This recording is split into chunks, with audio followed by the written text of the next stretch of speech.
안녕하십니까? 삼성 서울병원 내과 이준행입니다. 2019년 7월 1일 SMC 내시경 퀴즈 해설을 시작하겠습니다.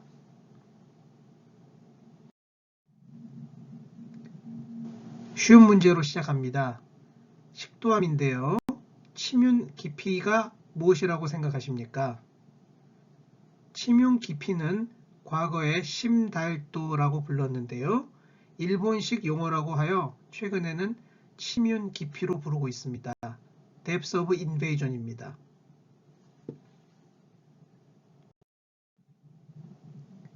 예상하신 바와 같이 Advanced Esophageal Cancer였습니다.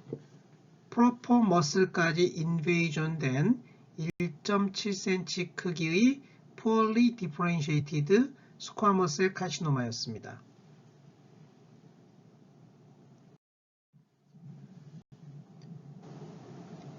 두 번째 문제입니다. 블러드 비전으로 내원한 환자의 내시경과 페트 소견인데요. 진단은 무엇이겠습니까?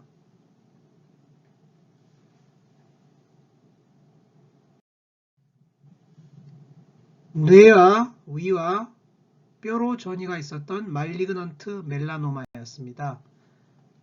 두통과 블러드 비전으로 내원한 환자였고요.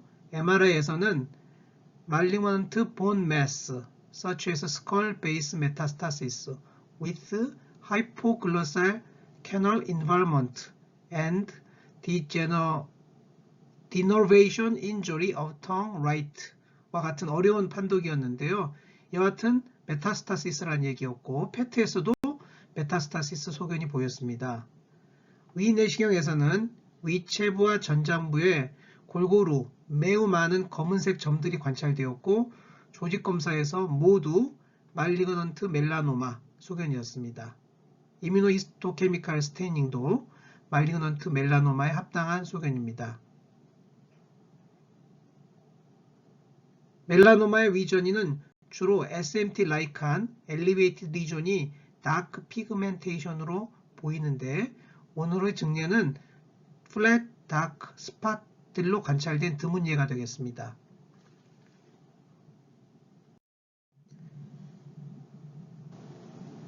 위로 전이된 암들은 매우 다양한 모양을 보이고 있습니다. 1번부터 골6종, 3번 말리그넌트 멜라노마, 4번 췌장암, 5번 난소암, 6번 자궁경부암, 7번 신장암, 8번 멀티플 마이엘로마, 9번 멀티플 마이엘로마, 10번 루케미아였습니다.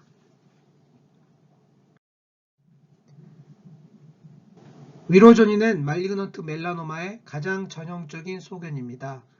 SMT-like한 소견이고 중앙이 다소 함몰되어 있으면서 블랙 피그멘테이션을 보입니다.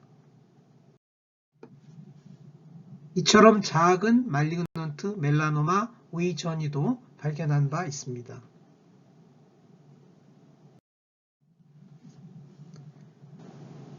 조금 심한 경우였고요.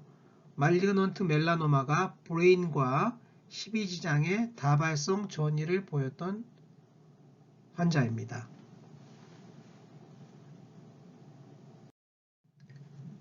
에이누스의 멜라노마는 종종 발견이 됩니다.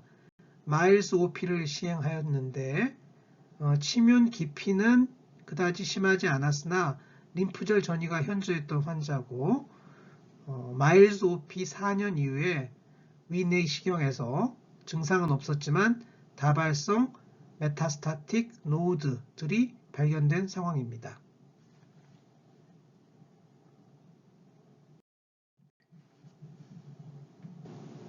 성해병원 증례에서 가지고 왔는데요. 위 전이와 함께 간 전이도 동시에 발견된 경우입니다.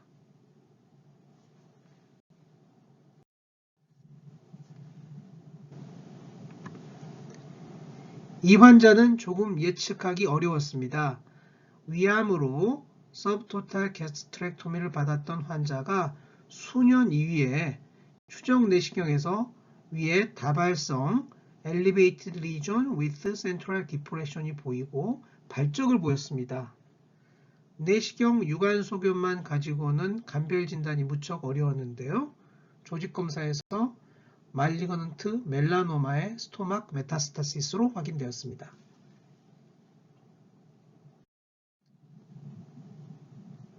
드물게 말리그넌트 멜라노마의 스토막 메타스타시스가 블리딩을 할 수 있는 모양입니다. 저는 경험한 적은 없지만 문헌에 보고된 증례입니다.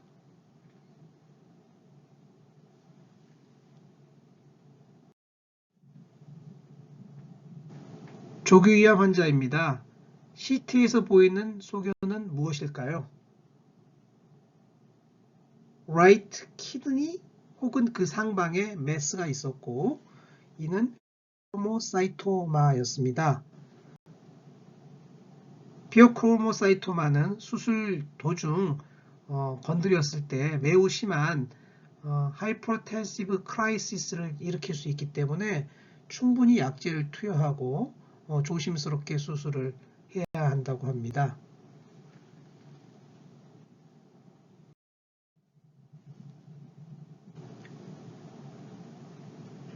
논스페시픽한 상부 위장관 증세로 내원한 분이고 CT에서 간의 저음영 부위가 다발성으로 관찰되면서 추적 관찰에서 위치가 변화했습니다. 진단은 무엇이겠습니까? 급성 호상구성 간 농양이었습니다. 즉 조직검사에서 에오지노필릭 그래뉼로마, 에오지노필릭 압세스가 나왔다는 얘기고요. 소의 간을 생식한 병력이 있는 분에서 발견된 에오지노필릭 리버 압세스였습니다. 페리페랄 에오지노필리아는 18%였고 톡소카라 캐니스, 개회충입니다. 톡소카라 캐니스에 대한 IgG 검사에서 양성으로 나왔습니다. 이는 국내에서 매우 흔한 질환이고 최근 증가하는 경향입니다. 간에 호상구가 침입하는 경우는 기생충 감염 이외에도 알러지성 질환, 약물, 하이퍼에오지노필릭 신드롬, 프라이머리 빌리어리 시로시스, 에오지노필릭 가스트로 엔테라이티스 등이 있으나 우리나라에서는 톡소카라 캐니스에 의한 에오지노필릭 압세스가 가장 흔한 원인이 되겠습니다. 폐나 심장, 눈, 중추신경계를 침범할 수도 있습니다. 임상적으로는 상복부에 불쾌감, 통증, 소화불량, 쇠약감 등의 증상이 나타날 수 있습니다. 동물의 생간, 육회, 그리고 천엽. 여러분 천엽이 무엇인지 아십니까? 소의 세 번째 위입니다.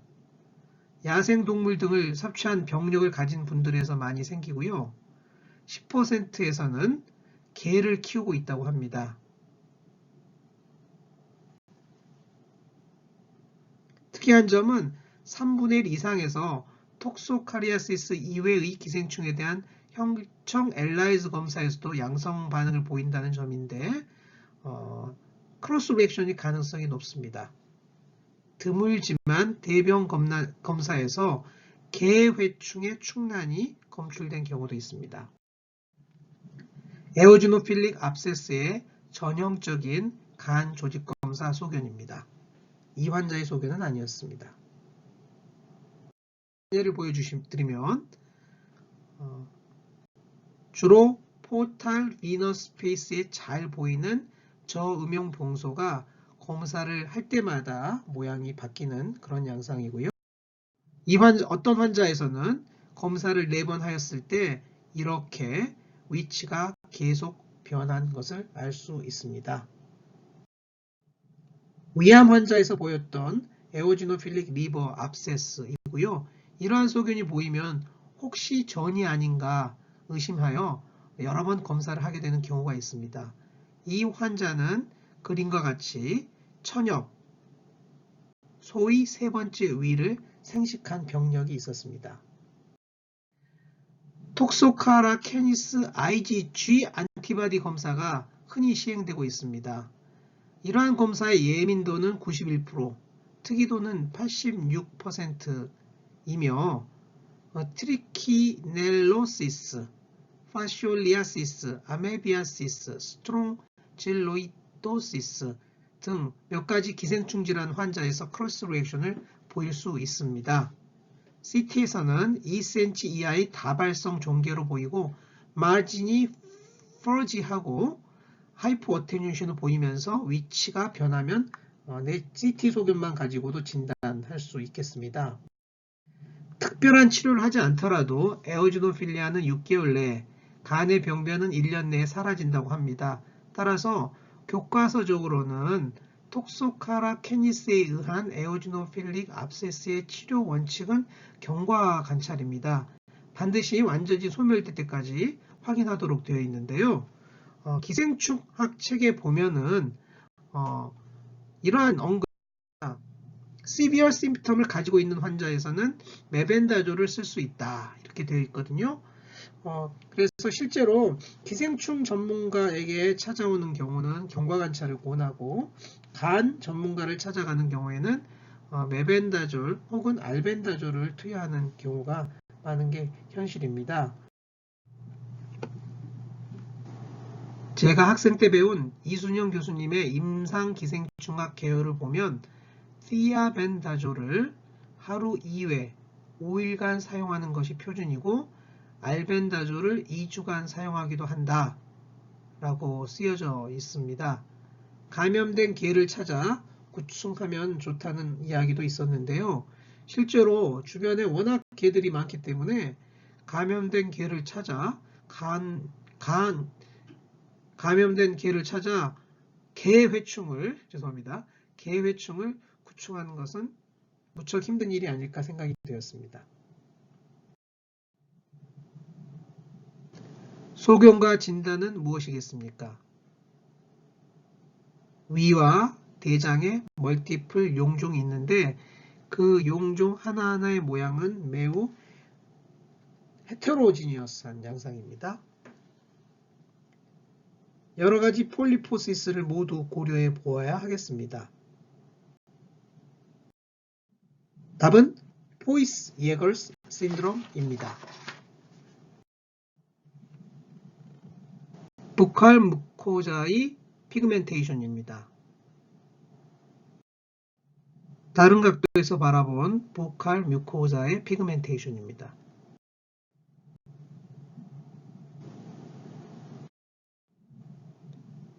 이러한 용종들은 매우 다양한 모양을 보이는 것이 특징이며 조직 검사에서는 파이브로바스큘라 번들이 있는 것이 잘 관찰됩니다.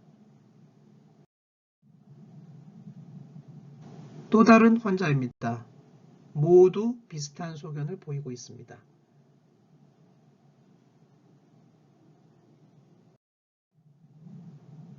포이츠제거 신드롬에서 보이는 이러한 폴립은 소장에서 관찰될 때 문제가 됩니다. 소장의 포이츠제거스 폴립은 장 중첩증을 자주 일으키는 것으로 유명합니다.